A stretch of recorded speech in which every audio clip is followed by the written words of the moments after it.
আমি নামাজের নিয়মটা একটু বলে দিই, যেহেতু বছর ঘুরে দুইবার মাত্র ঈদের সালাত, আবার কিছু এক্সট্রা তাকবীরের ব্যাপার আছে, আমাদের অনেক সময় কনফিউশন হয়, প্যাচ লেগে যায়। আমি খুব সহজ করে আপনাদেরকে বুঝাই দিব, আপনাদের প্যাচ লাগবে না ইনশাআল্লাহ বিদিনিল্লাহ।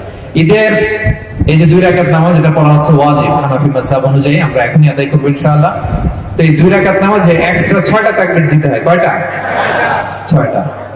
কিভাবে নামাজটা পড়বো? আমরা আল্লাহু আকবার তাকবীরে তাহরিমে বেঁধে নামাজ শুরু করব, এরপর আমরা সানা পড়বো, সুবহানাকাল্লাহুম্মা ওয়া বিহামদিকা, এই সানাটা পড়বো।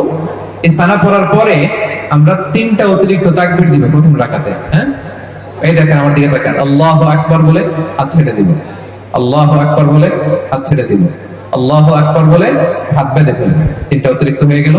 সূরা ফাতিহা পড়বো, আরেকটা সূরা মেলাবো, রুকু করব, 2 সিজদা করব। প্রথম রাকাত শেষ। প্রথম রাকাত। দ্বিতীয় রাকাতের জন্য দাঁড়ালাম, দাঁড়িয়ে সূরা ফাতিহা পড়বো, ইমাম সাহেব সূরা ফাতিহা পড়বেন, তারপর আরেকটা সূরা মেলাবেন। এরপর রুকুতে যাওয়ার আগে অতিরিক্ত 3টা তাকবীর আমরা পড়বো। প্রথম তাকবীর আল্লাহু আকবার, হাত ছেড়ে দিব। দ্বিতীয় তাকবীর আল্লাহু আকবার, হাত ছেড়ে দিব। তৃতীয় তাকবীর আল্লাহু আকবার, হাত ছেড়ে দিব। 3টা তো শেষ। এরপরে চতুর্থ তাকবীরে কই যাব? রুকুতে যাব।